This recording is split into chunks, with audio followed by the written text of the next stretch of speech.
This video was sponsored by Atlas.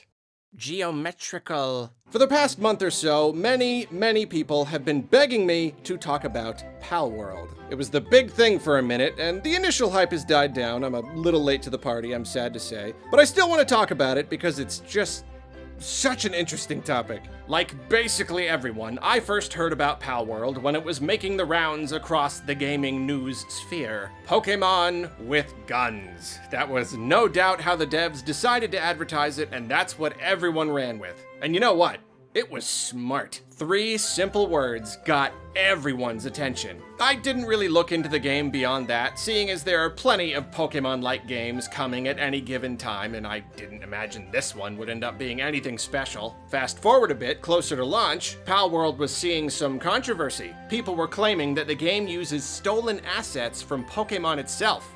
And art theft? Why, that's a big no-no. Finally, the game released in early access on PC and Xbox Game Pass. I was moving at the time and didn't really keep track of all the discourse, but I could tell that this game was turning out to be a much bigger deal than I anticipated. I had expected the thing to just come and go, but for whatever reason, it seemed to be making a big ol' splash. So once I settled into my new place, I decided I'd like to give the game a go and share some of my own thoughts, to fulfill the wishes of many an Arlo viewer. I didn't want to buy the game because I wasn't sure if I wanted to support the company yet with all this copyright infringement business, so Game Pass was a very convenient option. I did want to give my overall opinion for people who had been requesting it, but really my biggest motivation was just seeing what all the hubbub was about. I didn't know why people were playing the game or even talking about it at all. What I had expected to be a garbagey Pokemon ripoff that enjoyed 15 minutes of fame simply and entirely because it was marketed as Pokemon with guns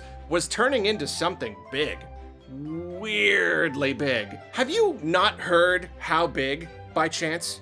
I could have never seen it coming myself. Not in a million years would I have guessed that this Pokemon-like wouldn't just sell well.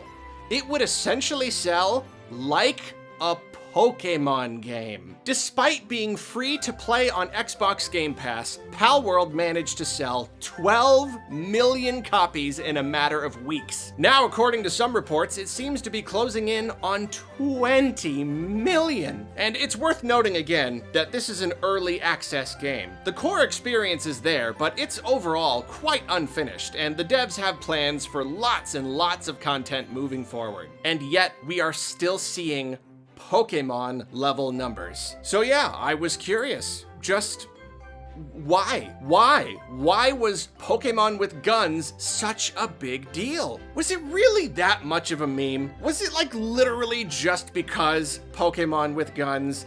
That didn't seem right. Meme status is a really good thing, but it can only take you so far. Obligatory Morbius reference. So I played Palworld. And it wasn't long before I found my answer. The answer, which I will share with you all now, is that it's fun.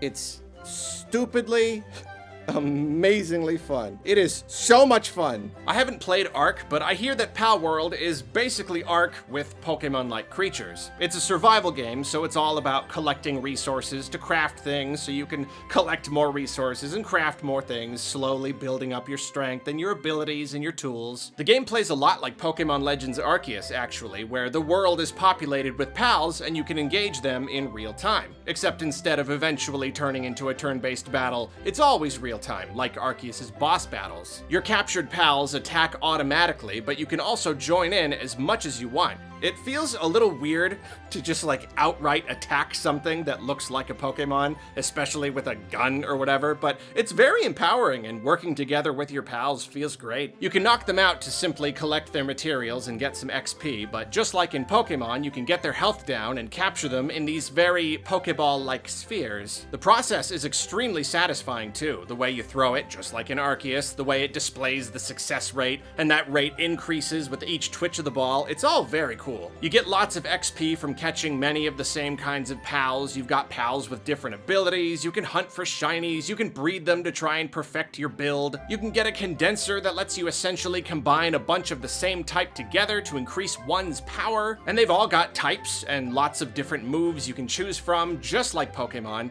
This means that the moment-to-moment gameplay isn't exactly like Pokemon because you're not doing as many trainer battles and the combat isn't turn-based, but you still get that core Pokemon-like experience of fighting, catching, and raising cool monsters. As far as moving around the world goes, it's basically Legends Arceus, but way better, way deeper, more freedom, one huge map, fewer boundaries, all the immersion factor, and more. But where the game really takes off is at your base. I always love Pokemon games that make me feel like my Pokemon are my actual buddies. I can see them, they hang out with me. That's one reason Arceus was so good to me. But Palworld takes it to another level. You can build a base anywhere you want. Literally anywhere in this massive world, which itself is amazing. Like you just pick a spot and start building. It's all up to you. And when you do, you get to assign pals to your base where they work for you. There's a big list of working skills and every pal has a handful, so it's up to you to build up your team and make things as efficient as possible. They can gather wood and stone and ore, they can grow and harvest food, they can help when you're building things or crafting, they can help with specific tasks, like you can manually cook food, or a fire-type pal will do it for you. And a fire-type pal is required for things like smelting ore into ingots and stuff. There really are loads of things they can do, and there are so many different passive abilities that pals can have, many of which make them better, or worse sometimes, at working, so it's really fun always improving your workforce little by little. And you have to keep everyone happy, so you build huts and beds for them to sleep in, you make sure they've got food, you can pet them and stuff. And this whole thing, having a base that you build yourself, having this ever-growing team of cool creatures that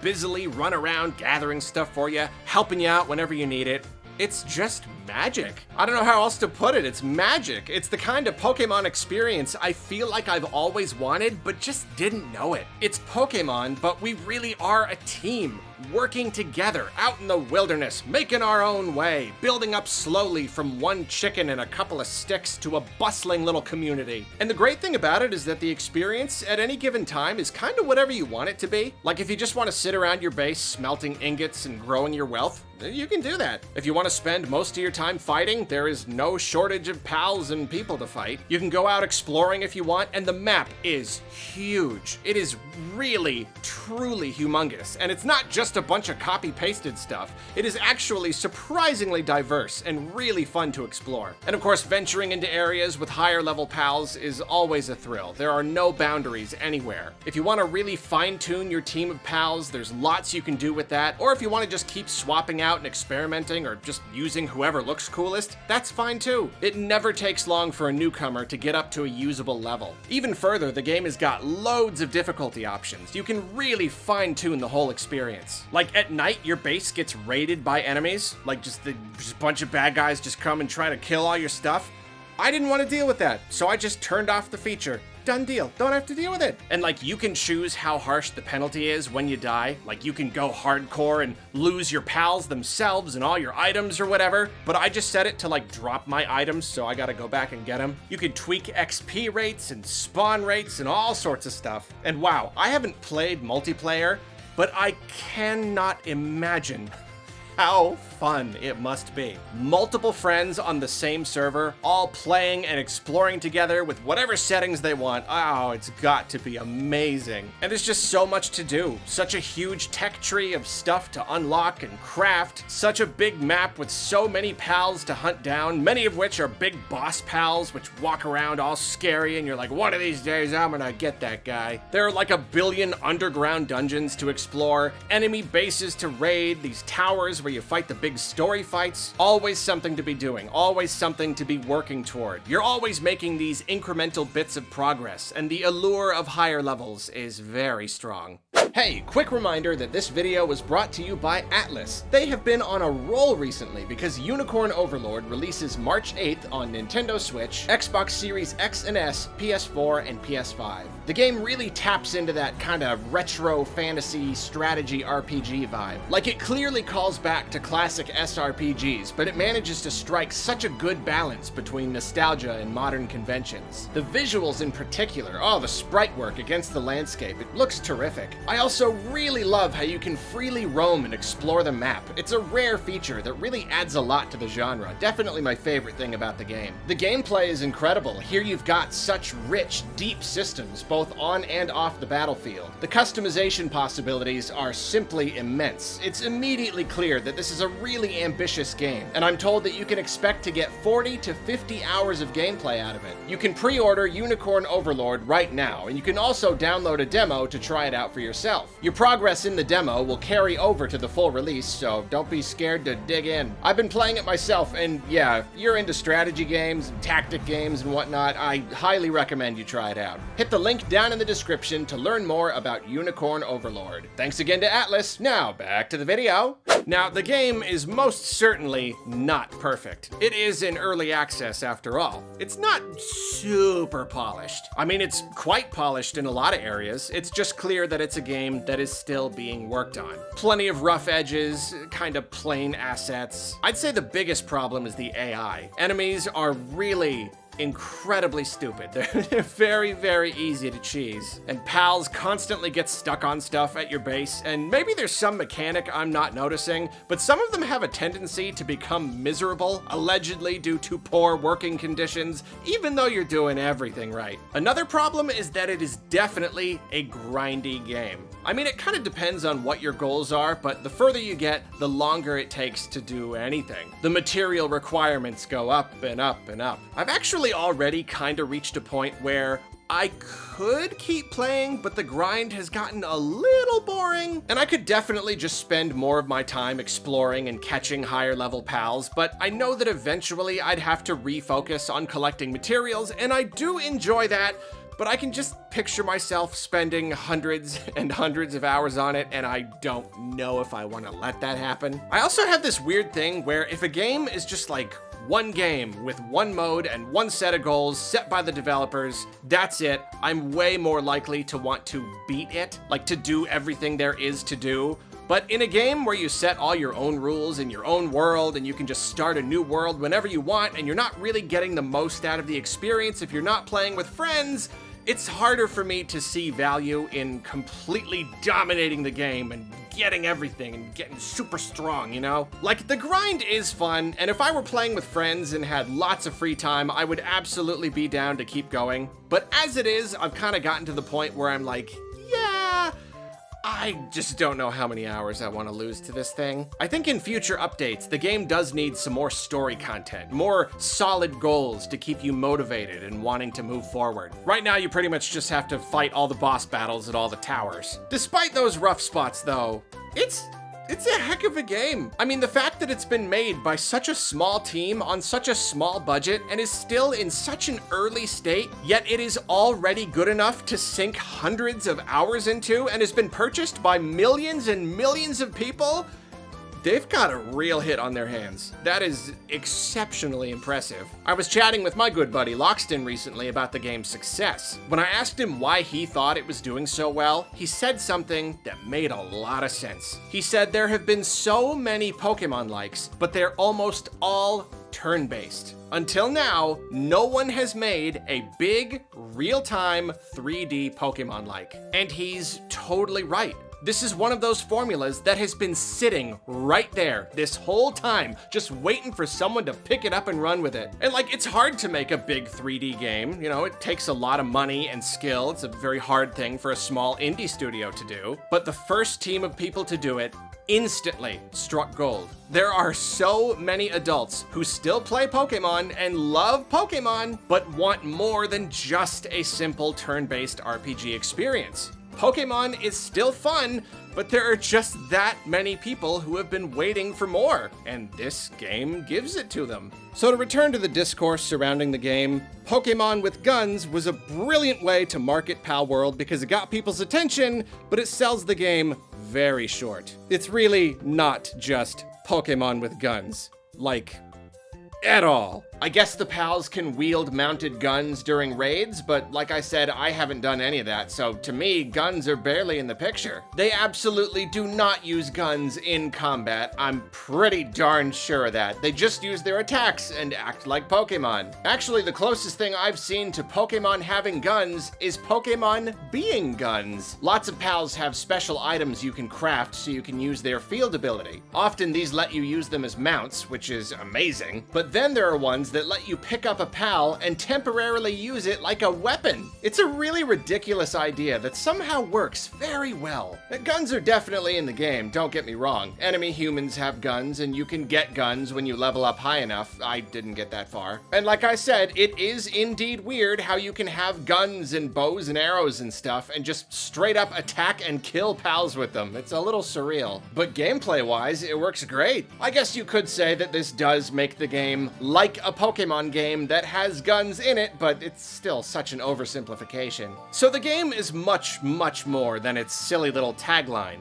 And the copyright thing, it's tricky. It's very much an issue, and it is worth more exploration, though it feels a little overblown to me. If it's true that one or more of the artists pulled a few models directly from Pokemon and altered them in the hopes that no one would notice, then that is obviously not okay. I'm a big believer in judging studios based on their actions and choosing not to support them if they cross a certain line. I can't blame anyone for not wanting to support this game, and I myself am hesitant? But this is absolutely not just some big Pokemon ripoff. It's objectively not. Altered 3D models are one thing, but as far as the actual designs go, these are all original. The worst you get is a few pals who are clearly inspired by specific Pokemon, but are more like alternate versions of them. It's kind of like the artists took the basic on-paper descriptions of some Pokemon and came up with new versions of them. One could maybe argue that this is still kinda skeezy,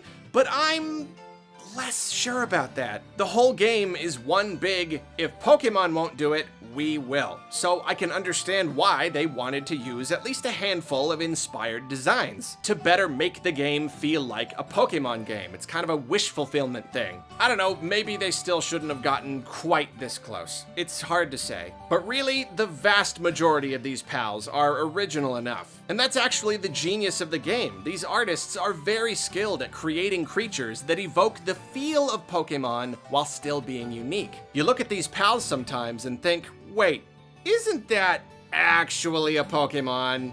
But it's not.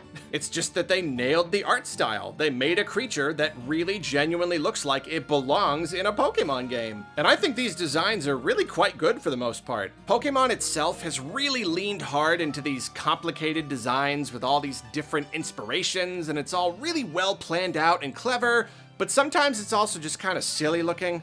And I'm not really a huge fan of that. So with new generations, I often find it difficult to find new Pokemon I like enough to raise. But this is just another way that Palworld aims to give a lot of players what they want. Me?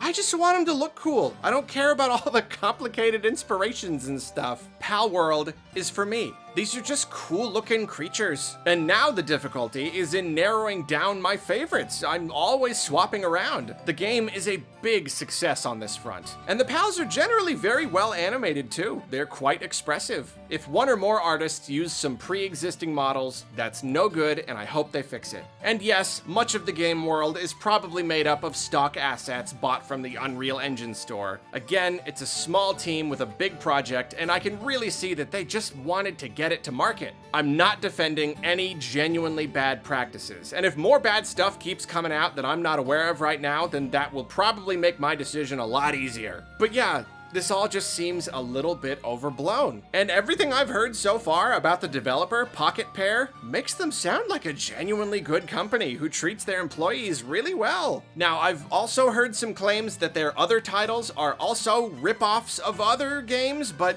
after playing Palworld, I am less inclined to immediately accept that as fact. Where is the line between a sleazy ripoff and a project that aims to deliver an experience that is similar to a pre-existing one, but with a new twist? It's not always clear, and I have not played any of those other games. For all I know, they are complete ripoffs. I don't know. All I know is that Palworld ain't a ripoff, and it ain't just Pokemon with guns either. It's a Pokemon-like experience that does something with Pokemon that Pokemon has never done, and it's really struck a chord with the audience. And now that they've made a lot of money and are expanding their team to ramp up development, I could see this being a long-term success. They've made their money. They could easily just cut and run right now, but they seem to be in it for the long haul, and I'm curious to see how the IP will look a few years from now. Many apologies to anyone who came here today expecting me to make fun of a bunch of rip-off designs and talk about how the game is trash. And like I said, if it turns out the developer is truly not worth supporting, then my opinion will change, but I don't know. I think Palworld is cool. Do you think Palworld is cool? Whatever you think, be sure to head on down to the comments and scream your opinion at me. Now, if you'll excuse me, I'm gonna get back to playing Lies of P because I have Game Pass for the rest of the month.